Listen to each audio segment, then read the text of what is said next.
Well, good morning, everyone. So, session focuses on how to maximize business contributions to the SDGs. And I guess I would begin, as we always do, thanking the sponsors, who you can see up here, Standard Chartered and GSK, as well as the supporting partners down at the bottom here, Business Call to Action, UN Foundation, Business Fights Poverty, Business Global Alliance, IDG, BOP Global Network, the ICC, and Interaction. You can see them across the bottom. So we thank them very much for making this possible. And it's also the launch of the new report that you see, which is available out in the foyer. So we would encourage you to have a look at that, the Partnering for Action and Partnering for Impact. So before we can go ahead and call the panel up now. I'll provide a few introductory remarks. So panel, if you want to join us up on the stage. We'll get to that forthwith, but I wanted to at least provide a couple of context-setting remarks before we embark on our conversation, and it'll be very conversational. If I look at this process, and I come here a bit, I would say, probably as an outsider, right? I've not been intimately involved in this. I come at it more from, I'm a business school professor, right, who's very interested in sustainability and how you integrate sustainability into business strategy. That's where I'm coming from. And if I look back over the last 15 years, the MDG era, from my point of view, it seems as though we had sort of two separate worlds, right? We had the MDGs that were primarily focused on the development agenda and the aid agenda, and that was very important, kind of helped to set the tone and the framework, looking over the last 15 years, gave people a set of targets to aim for.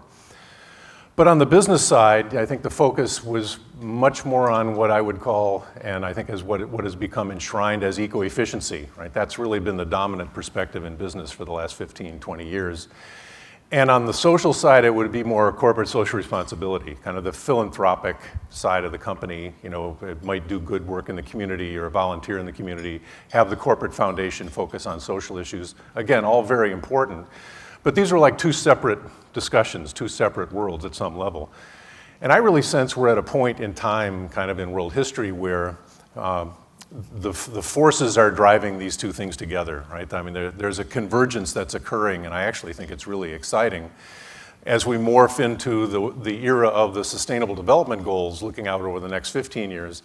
I also sense on the business side that a similar sort of transformation is occurring, that rather than just thinking about how we reduce negative impact around current products or manufacturing processes and then have a volunteer or a philanthropic program in the community, increasingly companies are looking to figure out how they get to what comes next, right? How do we create innovative next generation businesses that actually engage people that hadn't been engaged before and lift the poor? That's very much my focus, and I sense that's kind of why we're all here today, that it's time for that in the world, right? And so in that spirit, I think we want to try to engage in a conversation about the SDGs, kind of where is the process now, what are some of the challenges looking forward and making it a reality as we morph from the MDG world the last 15 years, looking out over the next 15. And if I think about where it is now, and we'll hear shortly about kind of the status, kind of a quick status report on where the process is, but there's a lot of stuff there, right? If you read, I mean, there are all kinds of goals and objectives and targets and so forth, and that's because it's been a very inclusive process, and I think that's wonderful that happened. But I think everybody in the room knows that it's going to be necessary to winnow that down, that you have to think about how we get to some really compelling vision and then some really actionable goals and objectives that we can all organize around. And then how do you animate it, right? How does it become implemented? And there's policy for sure, right? There's civil society, but then importantly, there's the business role, and that's why we're here today, right? To kind of think about how does business play an important role in animating these SDGs as they develop over the next year or so. So with that, shall we get started? I'll move over here.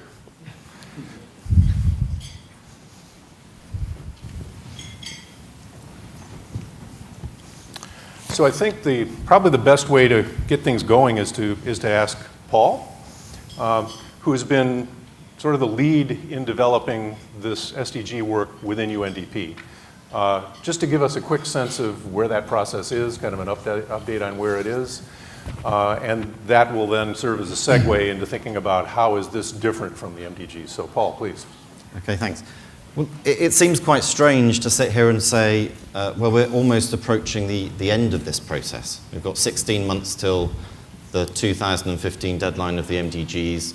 We've got a year until governments agree to a new development agenda with goals and targets underneath it. But this process has been going for a long time now.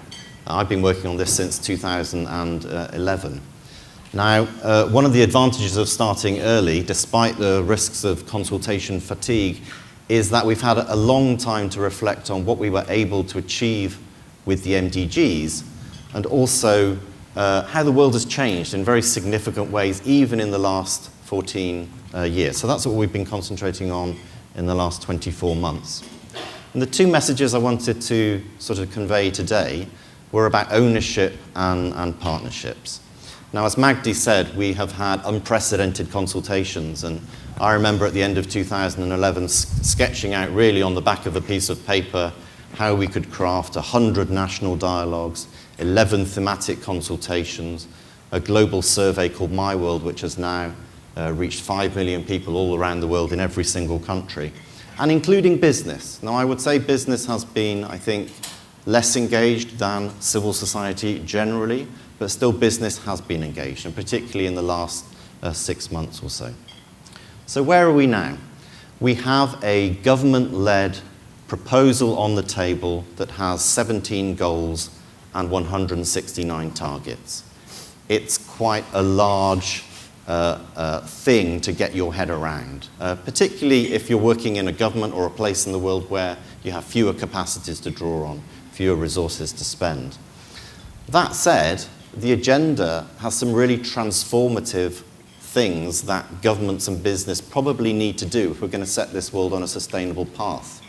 It has the traditional MDG areas in it, education, health, water and sanitation, but it also has some tough policy reforms for richer countries, particularly around sustainable production and consumption, around emissions, and also around inequalities, I would say.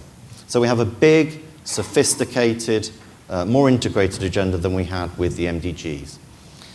My point here is I think that all of it is relevant to business. Every single one of those goals, and most of the targets, I think, are relevant to business. And I think, if we are to make this transformative shift in our global society and economy, we need to have a business call to action for sustainable development. And I can see two forms of engagement from the business side, two forms of partnerships. One I would characterize as a logical passive alignment, i.e., every single person, government, and business in the world should be doing things that are alignment in achievement with the goals, i.e., they shouldn't be working in the opposite direction. The second thing, which I think is more interesting, and I'm getting an increasing sense that people want to engage in it, is above and beyond. How can people and businesses, small and large, contribute knowledge, resources, technology, and overall align their business model so that it's long-term and in the interest of sustainable development? So very quickly, next steps. Governments have asked the Secretary General and the UN system to put together a final report by the end of this year, a synthesis report, that will take every single thing that's happened so far, the consultations, the report of the high-level panel, the open working group proposal, and come up with something that should really prompt the start of government negotiations next year.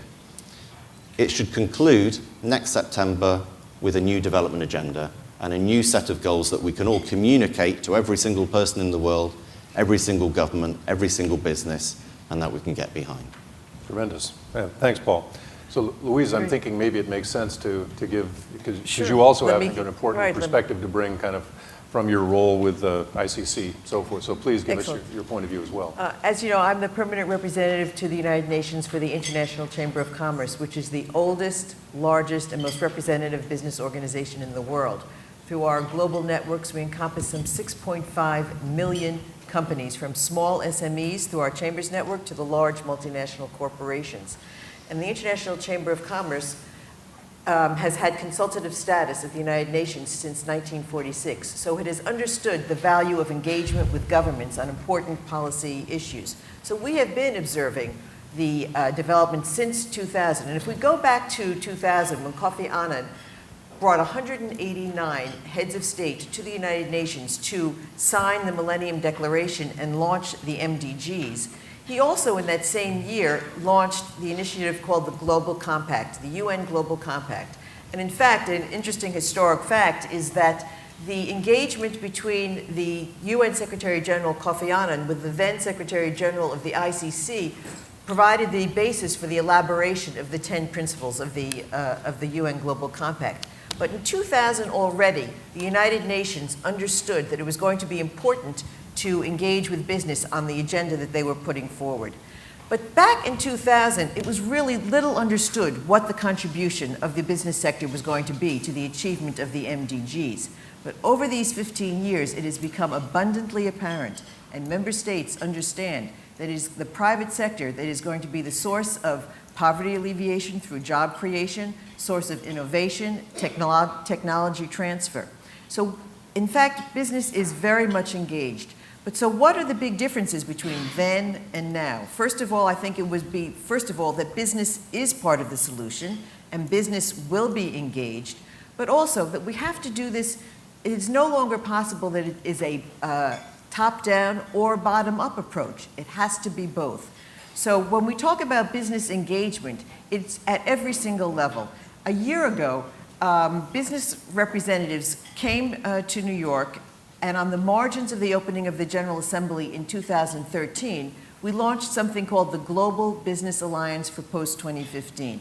And this brings together the major global business organizations, as well as about 25 of the sectoral organizations, with the understanding that in terms of relating to the intergovernmental process that was going to elaborate the new Sustainable Development Goals, business was going to be there at the table through the various modes of engaging with non-governmental stakeholders. So it's engaging at the policy level, it's engaging on the ground, and it's through partnerships.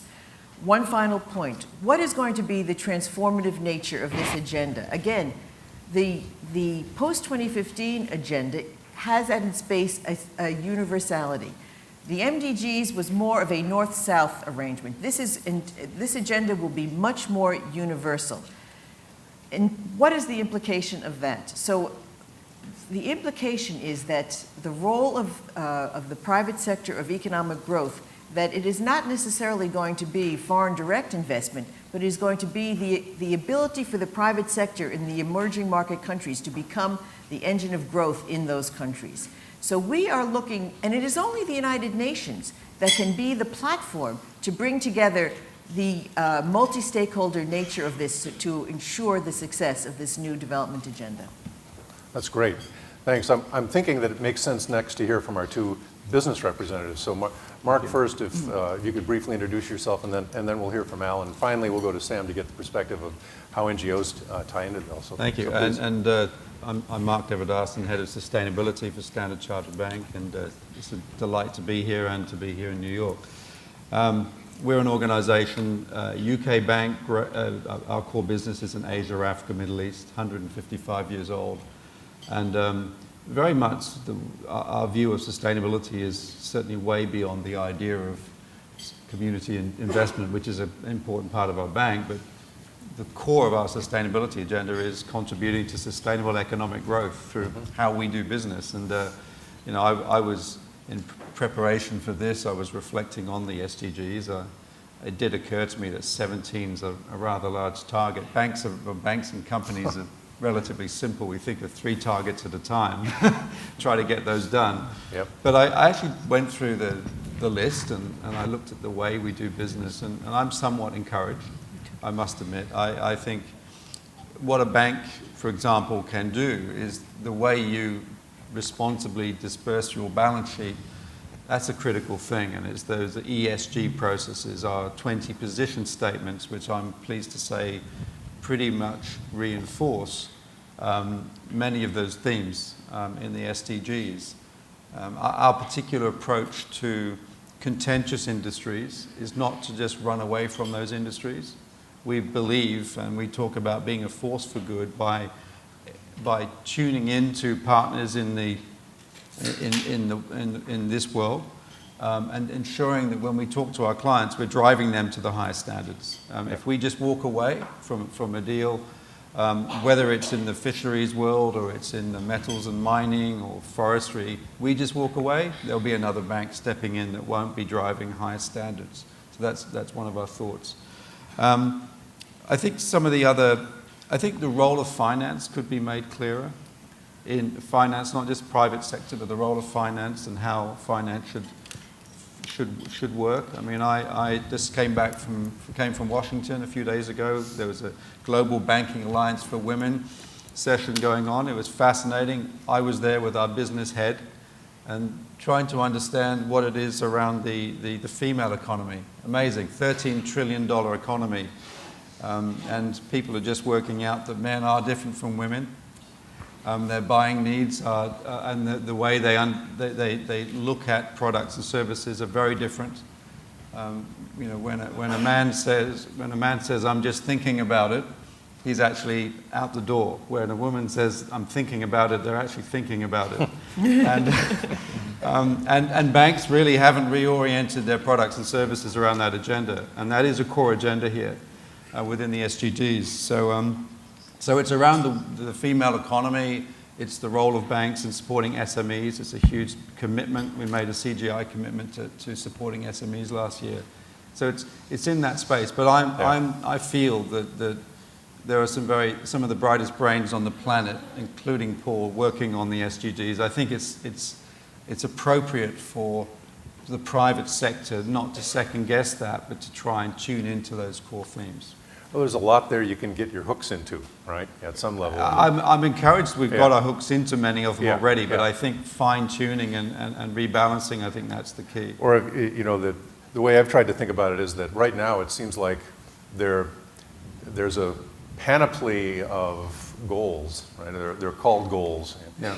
But ultimately you would have maybe a vision, you know, and then, like you're saying, maybe 3 or 4 major goals, and then a lot of targets and objectives. That's probably the way we would think about it in a company, right? I think so. I think that's right. And that maybe it comes to that, but even if it doesn't, there's a lot you can get your hooks into. Right? Correct. Yeah. Now, Alan, please. Thank you, Stuart. So I'm Alan Pamba. I work with GSK. I lead our business in 9 markets in Eastern Africa, and I'm also responsible for government affairs in Africa. So just reflecting on where we've come with the MDGs in the past years, I think it's important to recognize that business was not very involved in the design of the MDG goals. And business's contribution along that journey, in my opinion, was sporadic and not very structured and systematic. So in terms of going forward, I think we are in a much better place now with the SDGs in terms of taking this journey with much stronger business involvement, and therefore having a much more structured, much more deeper involvement on the development agenda. And I think reflecting on when you talk about development, you know, I was thinking about that. You know, what does that mean to, say, my relatives out in Kenya? There was no road today. Yesterday, today there's a road. There was no hospital. Now I can see a hospital. You know, there's a bridge where I could never cross the river before, or I couldn't afford healthcare. Now I can actually afford it, and it's available, and I can get it. Or I couldn't get education. I can get education now and live a full human experience. So there's that human side to development. And if you think about it, who delivers most of this? The expectation is that government does that. And if you reflect on Africa, government takes on pretty much all of that with a bit of contribution from private sector. And where does that money come from? A large chunk of it will come from taxes, which comes from businesses. So having a successful business base in an environment, I think, makes a big difference to what resources government has to drive the development agenda. But that's not the only contribution of business. And I think, you know, by creating employment, expanding and growing as quickly as we should be growing, we're going to contribute significantly to the development agenda with the SDGs. Now, I think another key point that I thought would be important to recognize that when we talk about the contribution that business will make to the SDGs, it's very easy to focus on Standard Chartered and GSK and the multinationals. But there's a huge number of local businesses operating in developing countries, starting from SMEs down to the corner shop, this entrepreneurial person who sells me milk and bread and maybe some paracetamol or something, wanting to make a difference for their lives and provide a service that is required to communities. I think we need to reflect on the contribution that will come from that entire spectrum. Yeah. And if we do that and get contribution right across the spectrum, then I think businesses' contribution to the SDGs is going to be all the more powerful. And I think the final point I wanted to make is the importance of government as a strong steward of the development agenda going forward. The number of governments which I look at in Africa and I feel they're quite disempowered. There is no clear structure and plan for the development agenda, or if it's there, we always, go contrary to it, because there's powerful external influences that come in with all the best of intentions, but finding weak stewardship will invest with parochial interests that are not aligned to maybe where the country really wants to go. So I think going forward, there needs to be a much stronger stewardship by governments of the development agenda, creation of an environment that will allow business to grow and contribute to that development agenda. And that requires trust and a stronger partnership than we've seen in the past, so that we can work together towards moving forward quicker. Yeah, I think really important points. The one that really that resonates a lot is that large corporations and then the smaller players on the ground actually can reinforce each other, right? Absolutely. That you can really help be a spur to bottom-up entrepreneurship, and that's probably a big part of making this happen as we look forward with the SDGs. But that, as you also say, it's not these aren't silos in the sense that it's just the business agenda or it's the government agenda or the civil society and NGO agenda. They're joined together, right? That in order for this to really work, they need to be joined together, which really brings us to Sam, I think, to get your perspective on how have things shifted, let's say, from the MDG era, the role that civil society and NGOs would have played back then versus how it's, as you look forward over the next 15, how is it changing? Good. At first, thank you for the opportunity to be here. I'm from Interaction. We're the largest coalition of U.S. NGOs. Its brand names Habitat for Humanity, CARE, Save the Children. What's interesting about the U.S. nonprofit sector working internationally is collectively our private resources actually make us the 6th largest donor in the world. So we have an accountability and responsibility for that.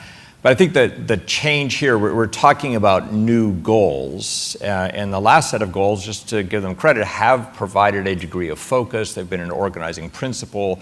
They've allowed coalitions and alliances to get together. And they've had some pretty sharp targets, which have allowed us to actually move indicators across different governments and so forth. But that's the what we're trying to do. And I think the new set of what is going to be more complex, more broad, more inclusive of a broader environmental agenda, more inclusive of issues of sort of collective rights. But ultimately what we're talking about here today with the role of business is how is this going to happen, the how of development. And that is the fundamental shift that we're seeing. A shift from the idea that governments, as much as they have an accountability and responsibility for these goals, are able to deliver it by themselves, to a sense that this is really only through a multi-stakeholder effort that humanity is going to be able to advance these goals. So this concept of development spreading from the private sector to government and civil society as actors in their own right as part of the development process is a critical evolution that we're seeing. President Obama gave an important speech yesterday on the role of civil society, and he talked about the fact that all social change ultimately has come from a base of citizens, of citizen engagement. And what I'd like to stress here today is that there's a tendency of, well, government's accountable, civil society critique government. Business is doing its own thing, civil society critiques business. Well, that's one mode of operating. Another mode which we're evolving into is interesting partnerships between all three actors, finding ways that upfront business and civil society can be engaged in providing in a shared value concept, coming from different end goals. Business wanting to make profit, civil society wanting to have a social impact. In fact, we're finding from US NGOs increasingly the CEOs asking the question, are you involved, are you interested in making a profit on this? And if there's sort of a hesitance on the side of business, so well, if you're not, we don't think you're serious about your engagement. We want a serious business engagement in this. And the challenge then is, what aspect of business intervention is actually advancing these goals? And that is where you get this concept of both profit, but profit for a social purpose. And that is where nonprofits or civil society can play a role. Not necessarily at the end of should you have done this differently or acted differently, but at the beginning of a design of an effort that includes a social perspective and helps business with the triangle in this multi-stakeholder environment between government, citizens, and their own desire to have a profit. It's a more complex universe, but ultimately it is the only way that we're going to see the reduction of poverty that we want to see and the degree of social inclusion that we want to see under the new goals. Yeah. So on that note, I think the challenge as you've laid it out is significant, but so is the opportunity. But one of the problems we face is that we're still sort of living in a world where each one of these institutions, whether it's the business sector, even civil society, but certainly government, kind of have their own kind of internal time constraints. You know, there's the election cycle. There's, corporations have a rough time kind of thinking about transformational change. You know, that there's quarterly earnings. You know, that you got to drive. There's a tendency toward short-termism, right? Probably in all three. Maybe civil society less so, but even there, right? So I guess the question then would be, how do we overcome that? How do we address these issues of short-termism? Because the agenda looking out over the next 15 years is transformational, not incremental, right? That if the last 15 years were more project by project, kind of one-off, we can have this project to reduce emissions, or we do a poverty project, but we're interested in much more systemic change where we combine these three sectors together.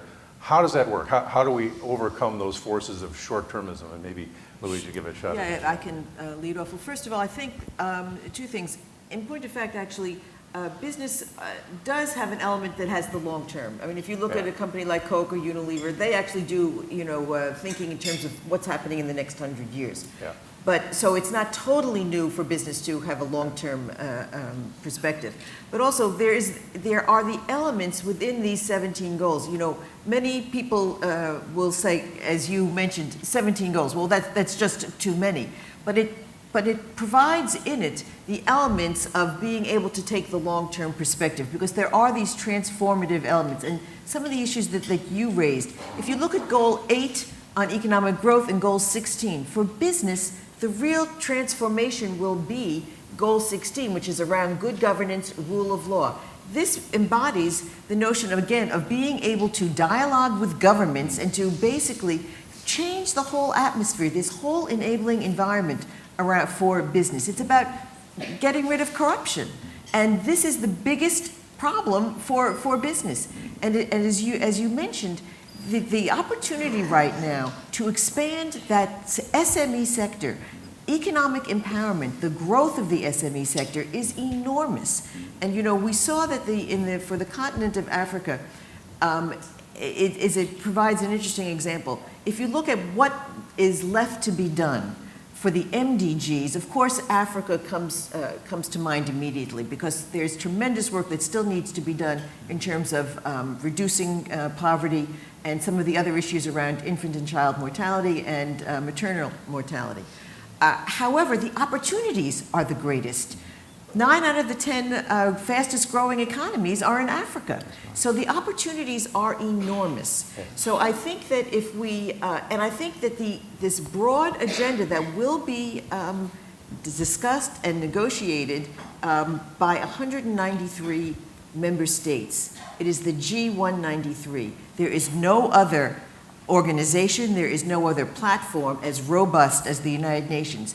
And I think we need to all applaud the United Nations for trying to, for delivering, because they will deliver to the global community an agenda around which all stakeholders will be able to work together. And I think, as you mentioned, we are now at a historic moment where these actors in society recognize that they need to work together. Business recognizes that it must be conscious of civil society. Governments recognize that they can't provide, they do not have the revenues to be able to provide the services that are going to be required for their populations. They need to turn to business in terms of not only creating the larger tax base, but also as a solutions provider. So I think we have the elements in this global agenda to provide that so that all the actors in society will take the longer perspective. Yeah, and Paul, have you found this in your deliberations and work on this topic? This comes up. This is kind of a front and center challenge. How do we ensure that? Short-termism to long-term. I mean, I would agree. I mean, clearly there are well-informed, progressive business leaders, particularly in the multinationals that you mentioned, but also elsewhere, who understand that actually, the agenda of the changing world is creating opportunities for growing business and sustainable business over the next decade, over the next 50 years even. So I've certainly seen that in our consultations. That said, it's going to be super tough, to get out of this short-term mentality. It's human nature manifested in many ways, whether it's business, whether it's my own job, whether it's how I look after my family. And it's going to take some education. It's going to take some change in incentives. I mean, I'm not one to hector on incentives in the business sector, but business leaders are going to have to be rewarded for also thinking about growing a long-term business. And I think that's the direction that governments can play in providing the environment for those incentives. Yep. Let's hear from our business. Yeah, I was just going to add to this because I think there's an incredibly important point here. And actually, I do hope that African leaders are listening to this because I hope this message is played over and over again. The race for Africa in many ways has started. And there are many companies that are looking and seeing the opportunity that lies there. Many companies that are willing to invest, and many of them are companies that think long-term already, and others that don't think long-term will begin to think long-term with Africa. And I think it's absolutely critical that as government leaders, as the point I made earlier on, being stewards of development, that they recognize that you need to create that environment that makes me as a business leader look at your country, look at your environment as the most attractive place to put my investment and feel secure with that long term. Because there is an element of risk when you're thinking about making significant investments in any given geography for a long time. And I'll give you an example of that. Early this year, we made this announcement that we have intention to put in place £130 billion strategic investments across Africa over the next 5 years. And this will span putting in place manufacturing facilities, 5 new ones in 5 new countries, an R&D unit focused on non-communicable diseases, and supporting academic institutions to develop skill sets that we will need and that Africa will need towards this economic growth. The process we're going through now is looking at the map and say, where does it make sense to place these long-term investments? And any country that has created those opportunities that are attractive for such an investment wins. It's as simple as that. And I'm sure many other companies will be going through that process very soon. So that to me is a key importance of governments being stewards of development in Africa and determining where the countries go. If you don't believe in it for your own term as a president or as a leader of the country over the next 5 years, think about it for the next generation as a legacy. We are going to come. Would it be fair to say, get your perspective on this, that looking out over the next 15 years, the companies that fail to make these kinds of investments, that fail to see this opportunity, that fail to place some bets on these types of initiatives, from a competitive point of view, just will not survive? This becomes a competitive survival issue. What's your perspective about that? Firstly, in terms of the short-term, long-term, we've continued to resist the idea of quarterly reporting. Yeah, yeah. Let's start. So That's kind of a forces you wave to be now, somewhat right? more long-term. Maybe that will happen. Well, maybe that needs to happen. I mean, Yeah. if you want to be listed in America, you Exactly. have to do quarterly reporting to Or- appease the analysts. So that might be Or you one can still idea. refuse. So we do resist that. Yeah. I think the other thing is that I talked about what is the role of finance, and I think there is a bridge between the multinationals and the SMEs and the microfinance. Yeah. And often the finance people provide that bridge. We commissioned a study published a few months ago, and it's on our website.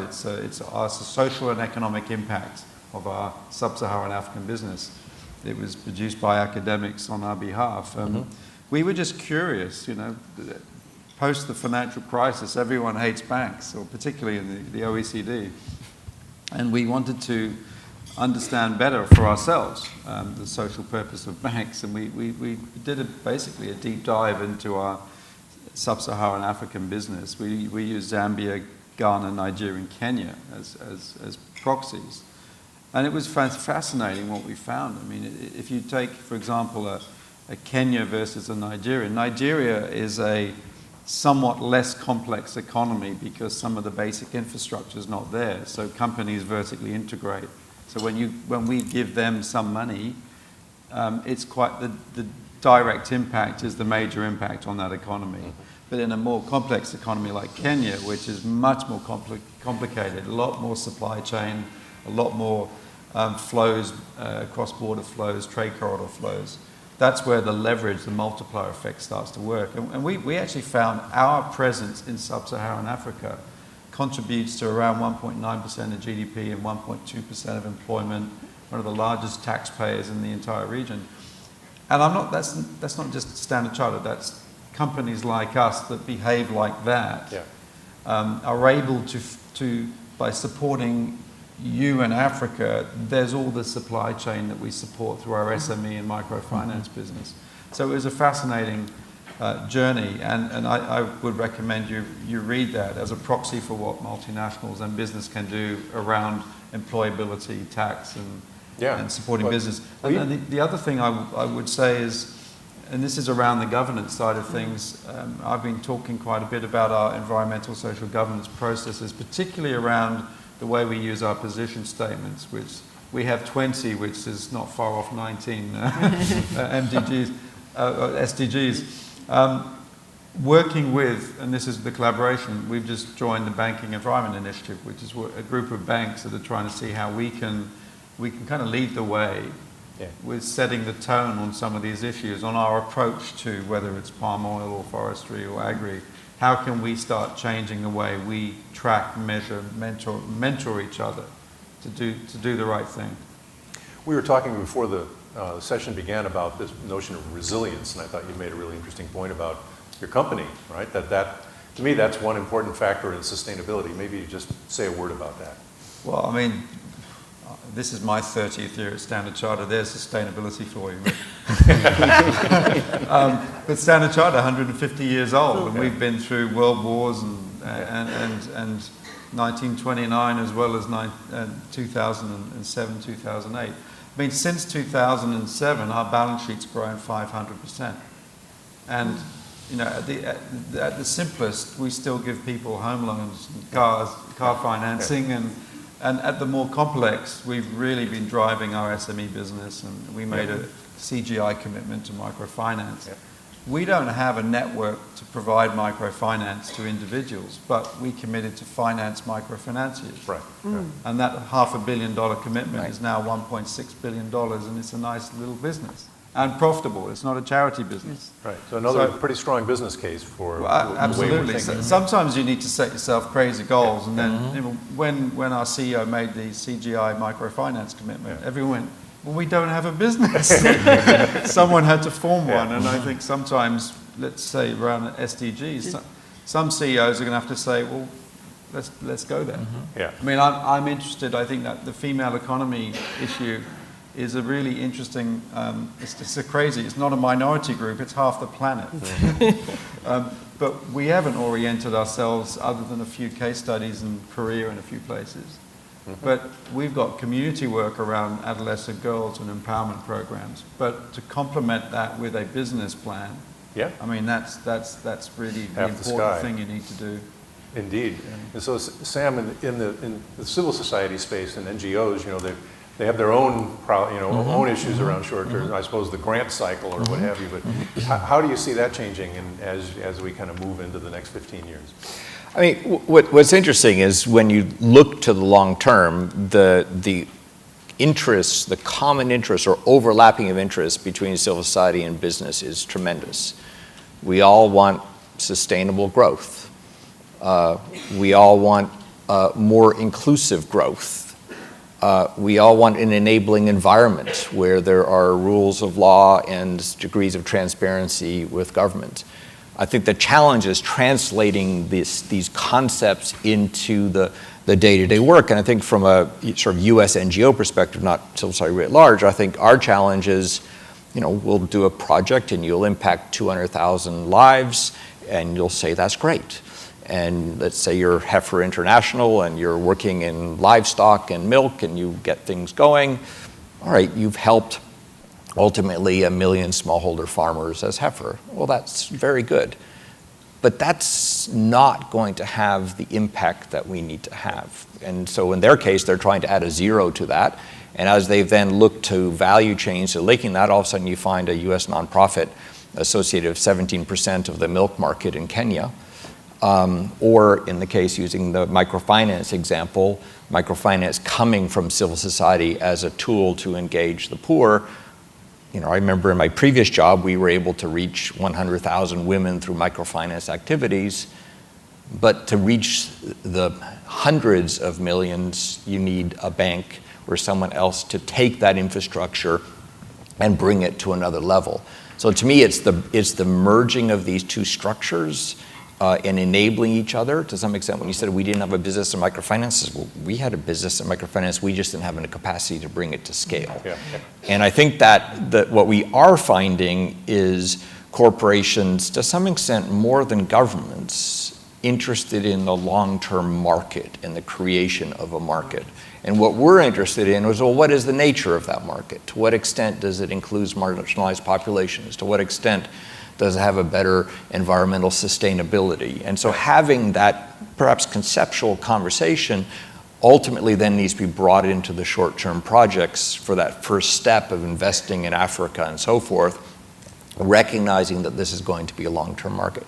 The US NGO community over the next 3 years will invest $1.5 billion in Africa of private resources. All right? That makes us a significant player. Compared to what business could do investing in these markets, we're minute.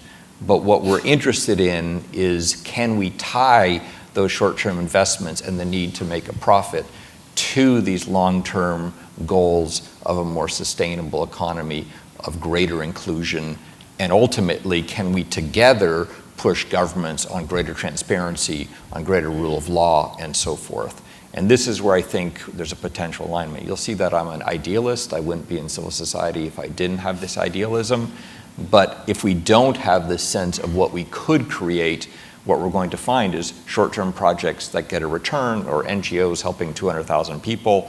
And the impact over time is we will not have contributed to the building of societies, including our own, that is more inclusive and a bigger market for business to thrive long term. Would you say that's a significant shift in perspective? Because I would say if someone was going to paint the NGO sector with a unfairly broad brush in the past, it would have been NGOs great, but they want to stay small, right? They're really not interested in scaling.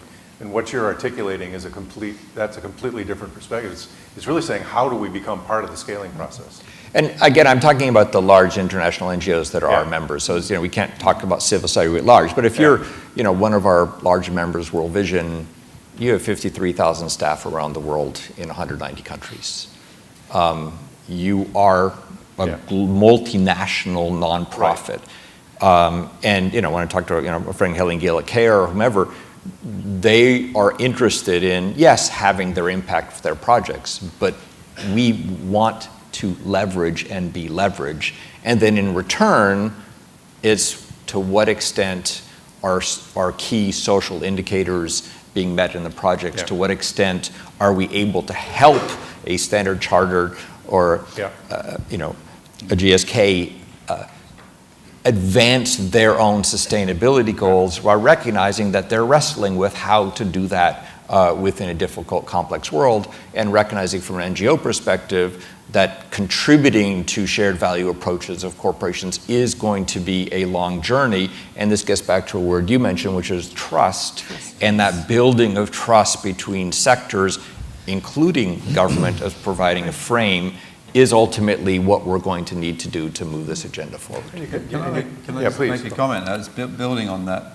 about how we can work with NGOs and how NGOs can work with us. Quite often an NGO has there's a lot of tension sometimes with the way they deal with banks and actually multinationals in the whole supply chain. They often see us as the evil force destroying the planet. But interestingly, 2 weeks ago, I was invited by World Wildlife Fund. And if I go back 30 years, there's been tension between banks and World Wildlife Fund. I was invited to join a panel where we were teaching other banks in ASEAN about environmental social governance standards, how to manage position statements, how to participate in an industry without exiting, but actually being a force for positive change, working with agencies, whether it's Unilever or RSPO and things, to force positive change in industries. That's the sort of thing that should be happening. World Wildlife Fund is changing and actually working with banks like us to drive best practice, and that's exactly how it should be working. I mean, just having this confrontation all the time isn't going to do any good. Absolutely. And would you say there's a parallel? We were talking about multinationals also linking up with smaller entrepreneurial firms. You see the multinational NGOs also linking up with the local NGOs and engaging them in that process. I think the reality, there's been a relationship there going decades, and the shift is really that the center of voice of force is actually increasingly local. And the challenge here is, while a multinational or sort of US NGO is increasingly comfortable partnering with business and so forth, and with government, and trying to find a way to design concepts of shared value where we could add value in that. At the local level, it's trickier because you get civil society feeling excluded, you have government not, in essence, that comfortable with business. So I think this translation is more difficult depending on the governance on the ground. Some governments are much more open, and we find this somewhat in Ghana, working with business, working with civil society. Others are saying, let's control both sectors, and ultimately, we don't think that's either good for business, and it's not really good, certainly not good for citizens.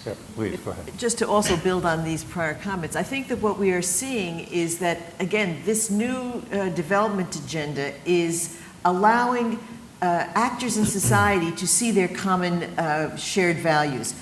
This whole area around good governance and Goal 16, it was amazing to watch in the intergovernmental process around the elaboration of the open working group, the convergence of both business and civil society on the primacy of this particular goal.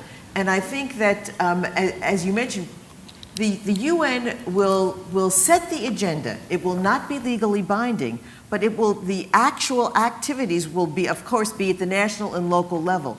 And what will be required is that, again, what we're seeing at the global level, the convergence of interests, whether or not it's multinationals and the large civil society, but at the local, at the national and local level, you're going to see this play out.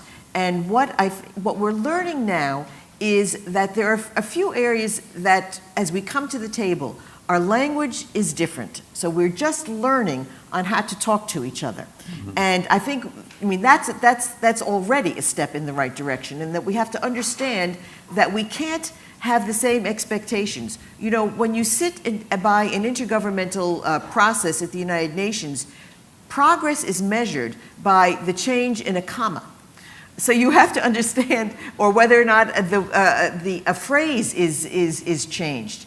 So we all have to come to the table recognizing that we do speak different languages, we have different expectations, But I think that this process has made us realize we all want healthy societies. Governments want healthy societies. Business can only thrive in healthy societies. And of course, civil society is working towards a healthy and inclusive society. Yep. So I think that we have a very good framework to start this process together. Yep, yeah, so I think last question before we open it up to the audience. I think we've been a healthy discussion about how to avoid being siloed. We've come from a siloed world. Now it's time to become a partnership world with a transformational perspective, and that there are challenges and opportunities embedded there. The last question is, and just to ask each one of you to briefly reflect on this, let's assume that we head down that path effectively. These goals could help to spur thousands, hopefully tens of thousands or even millions of initiatives, right, that are going to be undertaken by different actors, by companies, by, led by NGOs, led by even in some cases led by governments themselves. Is it important that we avoid duplication? In other words, should we be worried about just kind of duplication of effort, overlapping effort, misallocation of resources, too much money going on, on the same things? Or is that really not an issue? We want to just let 1,000 or 1,000,000 flowers bloom. There'll be a lot of failures, and let's see what comes of it. What do you think, Paul? Yeah, I mean, two things, if I may. I mean, on that first point, I can imagine an implementation ecosystem around this new agenda where you have, well, let's use the term multi-stakeholder partnerships for now, but I think they need a lot more work in terms of their definition and accountability structures. But nevertheless, partnerships around each of those goals where you sort of have to buy in. You can't sort of stand in the corner and get the credit for being a part of this partnership unless you actually buy into its vision and you're contributing and you're getting something out of it. And I think profit is a good indicator as any for business. So I can see that, and in that context, there may be some duplication, but to be quite frank, the world needs to put a lot more effort into achieving these goals, so a tiny bit of duplication is probably not going to be a bad thing. And some things will work and some things won't. And some things, and that's how we learn. I mean, the other thing I did want to say is, I think we've been a little bit sort of all on the same page on the panel so far, maybe a little bit sort of backslapping. In this world, it's going to be great if companies sort of buy into the agenda, think about their long-term business models, align their investments, civil society comes on board in partnership with the private sector. My question is, we're running out of time. So, if it doesn't really happen quite quickly, then we're going to be off kilter on a lot of the goals. In answer to your question, will businesses that don't align with this be out of business in 15 years? No, I don't think they will. They'll still be very much going and investing. And I do think we need to think much more. In 15 years' time? 15 years, okay. Yeah, certainly. I do think we need to think a lot more sort of deeply about how we can incentivize through government leadership, through civil society pressure, through progressive leaders in business, right. to actually move more quickly to that model. Without that shift, they'll still be in business in 15 years. But with it? Unfortunately, yes. Still. Louise? Yeah, I would agree with you that some duplication will certainly take place. The fact that there is a Goal 17 means of implementation, I think the crafters of this new agenda understand that, looking back at the past, that there was not much forethought given to means of implementation. Means that hopefully this time around we'll do things a little bit better. And I think your comment also is that certainly business will continue doing what it is doing.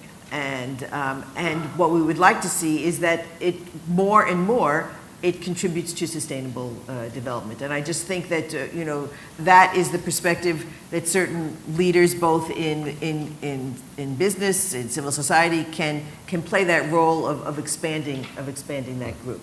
So, but we have no alternative.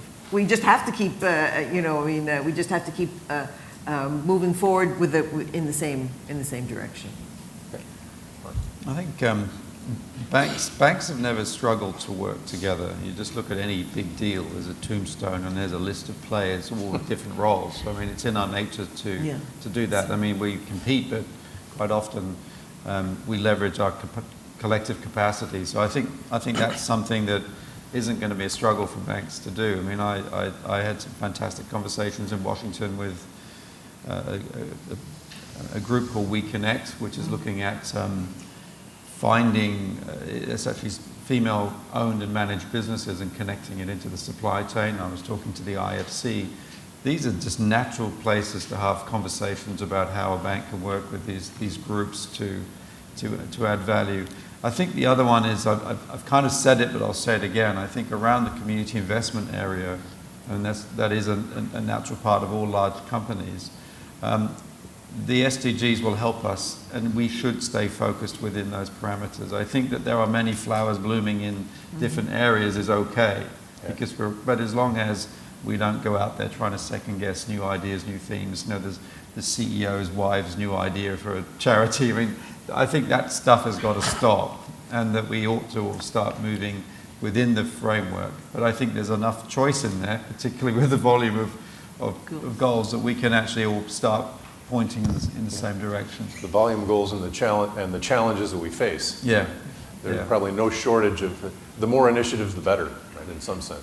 Within those, yeah. And I think there's certainly enough choice for the free market to play in that space. Yeah. Dan? Well, let me start where this is not going to work. The challenge is that half of the world's poor live in fragile or failing states, where you've got poor governance and so forth. The challenge there, and this gets to the role of government. Without effective governance and a framework, you may have business coming in, making a profit, sort of extracting, so forth. You're not, and you'll have civil society critiquing, but you're not going to have positive change. Where it will work is if you take these new Sustainable Development Goals and a government establishes its own vision of what it wants to do in its own country with those goals. It gives a framework, and then within that framework you could get business, civil society working within that. So there is this key sort of role for responsible actors within a framework of government. I mean, the reality, there will be, I think, an example will be the extractive industry.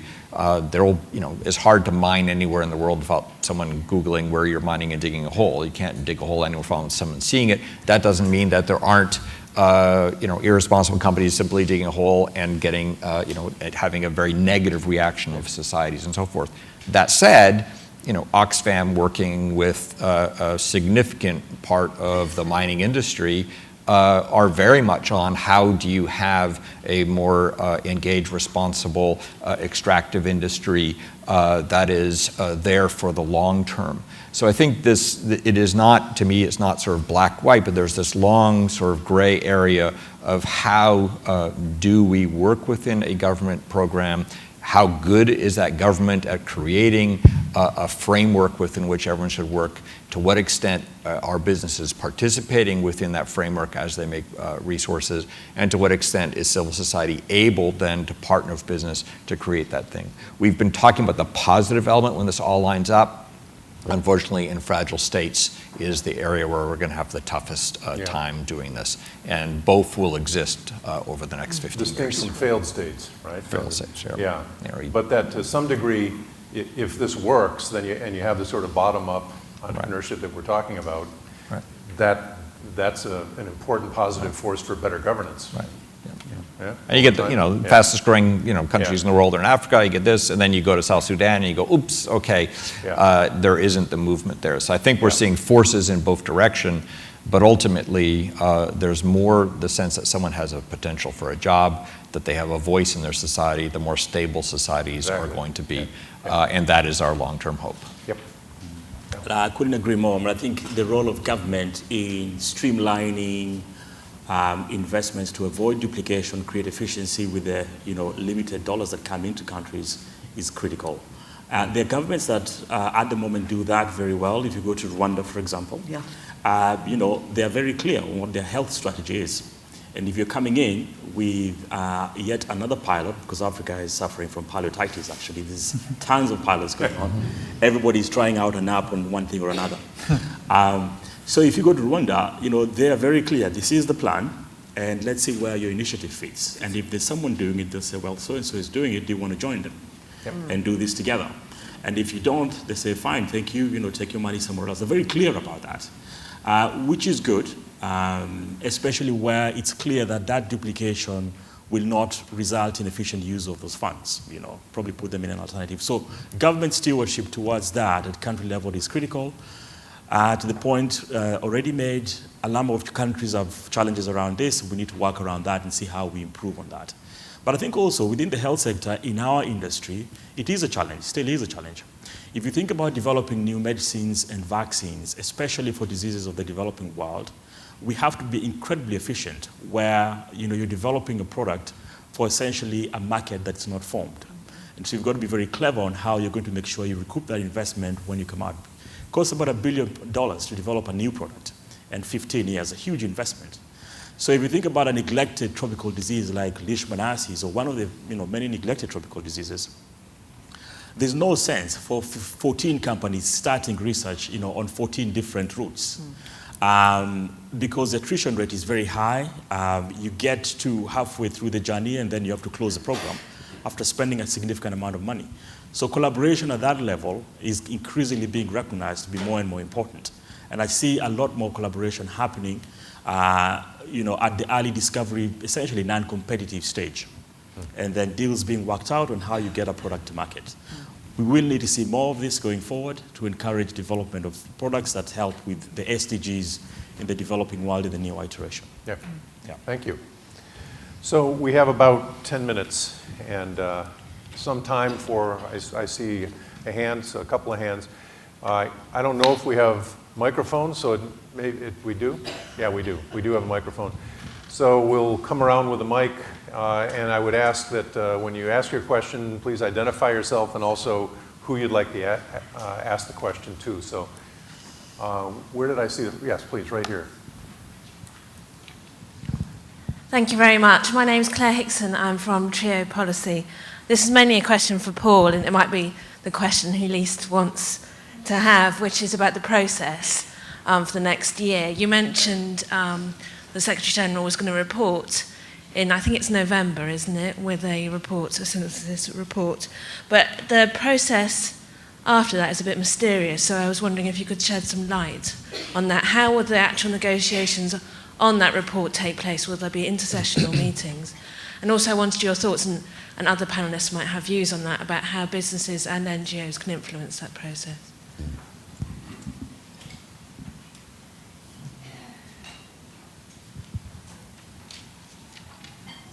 I don't know. Do you want to? That was directed to you, I think. It is a tiny bit mysterious, and the critical question is: are governments going to be shutting themselves in a basement and doing this themselves, or to what extent are they still going to be seeking the views of those in business and civil society? Now, there has been engagement, as you're probably aware, up to now with the Open Working Group, a structure called the major groups, which have an engagement with governments, although maybe it's not as deep as it should be. There will be avenues for engagement going forward, but I think it's certainly fair to characterize that the window will start to close. Governments will become quite clear that it is really their business and their mandate to agree this agenda. They've undergone now a process of at least 2 years of listening to the world, citizens, businesses, and NGOs, and I think it will be down to governments to actually put this together. I mean, the benefit of that is that governments are moving to a position where they fully own this agenda. These 17 goals are theirs, and they have committed and worked to them and learnt about sustainable development in a way which the derivation of the MDGs never saw. But as those formal routes close down, I think there are also other opportunities, other ways of campaigning, advocacy, public pressure. We saw the huge climate march that I took part in, I'm sure many of you did on Sunday, 400,000 people on the street showing actually what they want their governments to do on their behalf. So I think although those formal routes for participation close down, I think there are still ways of getting people engaged and passionate about the agenda and making sure that governments know what is required of them. If I could just add one or two comments on the process. As you know, it will now shift over to the General Assembly, and the General Assembly has already passed a resolution concerning the summit in September of 2015 on the modalities of how that will operate. And there is provision in that for both private sector and civil society to participate. There will be a set of hearings in the lead up to it, and they're providing actual participation at the summit itself. So that's in place. What is still being negotiated is the engagement during the negotiating process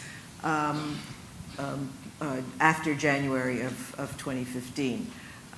So I think, as Paul mentioned, these last 2 years have been a listening process, and now it will be member state driven moving forward. But the precise rules of engagement have not yet been determined. Okay, so two more questions, and we'll take, there's one here and one here, and we'll hear both of the questions and allow the panelists to think about it. So please, we'll listen to both the questions, let you guys think about it, respond, and then we'll finish. Hi, my name is Jan Willem Stijgerond with Philips. One of the things I wonder is there going to be SDG fatigue next year? In September we'll agree on the goals. Everybody knows what needs to be done, we just need to worry about the words.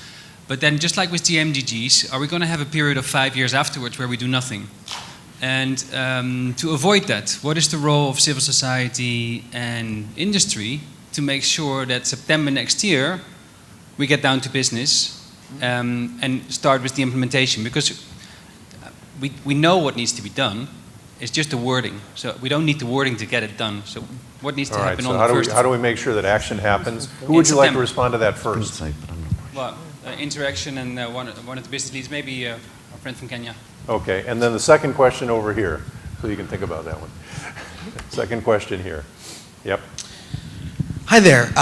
My name is Brett Brinsonoff, and I recently started a consulting firm called Coalition Strategies, and our mission is to help folks from every type of organization represented here to come together and find common ground and make a plan to press governments locally, nationally, and internationally to act. Because we're talking here about the need to come together, but I think it's time for a plan. So I'd love to be of service. But my question is,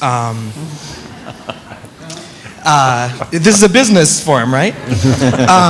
So my question is, I heard the gentleman from Standard Chartered talk about charity business, but yesterday at the launch of the Global Innovation Fund, Mohammed Yunus spoke, and he really, I encourage everyone here to watch, I believe it's probably online, watch his remarks there, but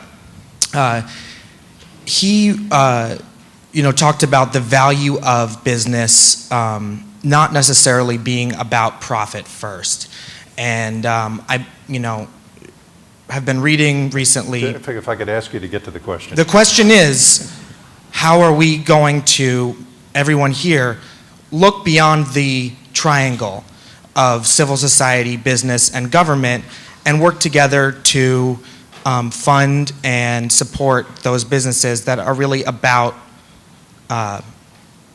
social good first? Great, thank you. So first question. So this gets to the question of are we going to lose 5 years, and to how to extent you get a momentum.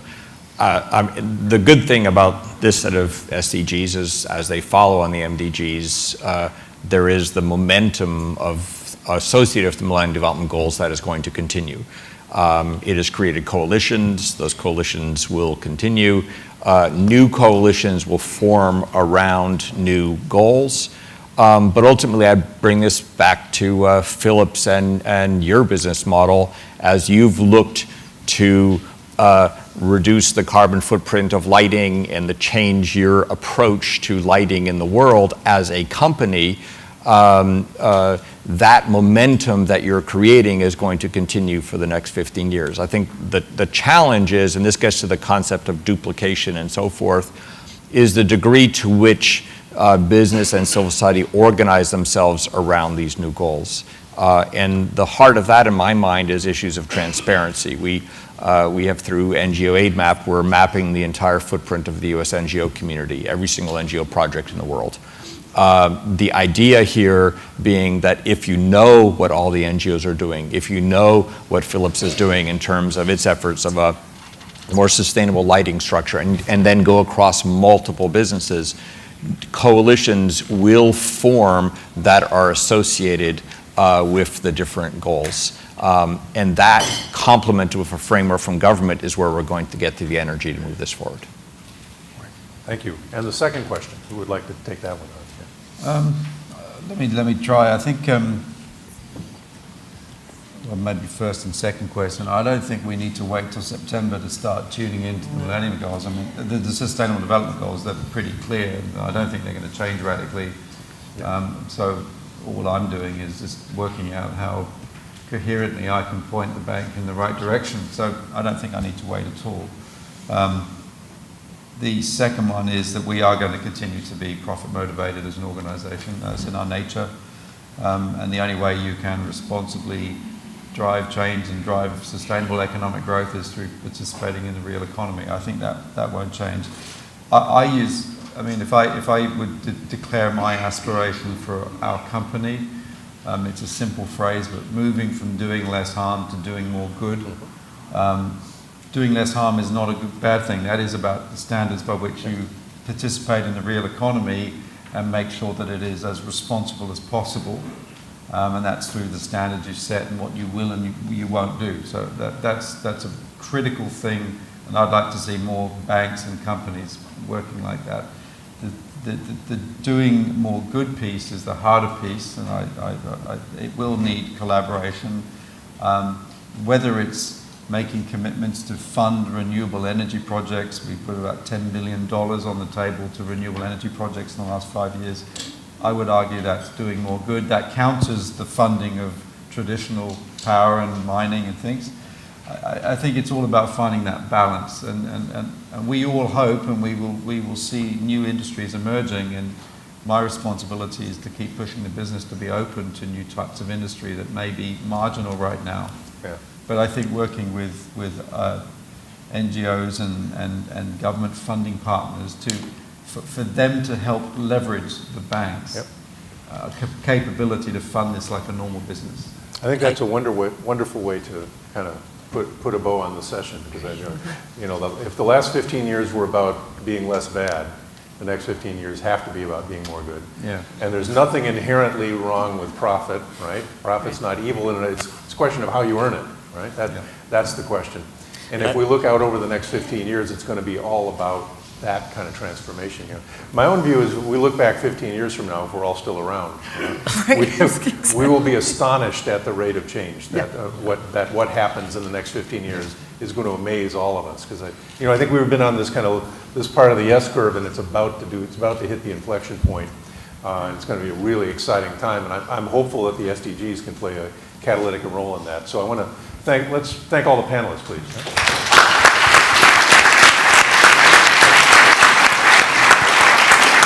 Wonderful. Thanks for coming. Hi, and on behalf of the partners, the Partnering Initiative, Business Action for Africa and Harvard Kennedy School, I'm Darian Stibbe, the Partnering Initiative. I'd like to thank Stuart Hart very much indeed for moderating the session. Stuart.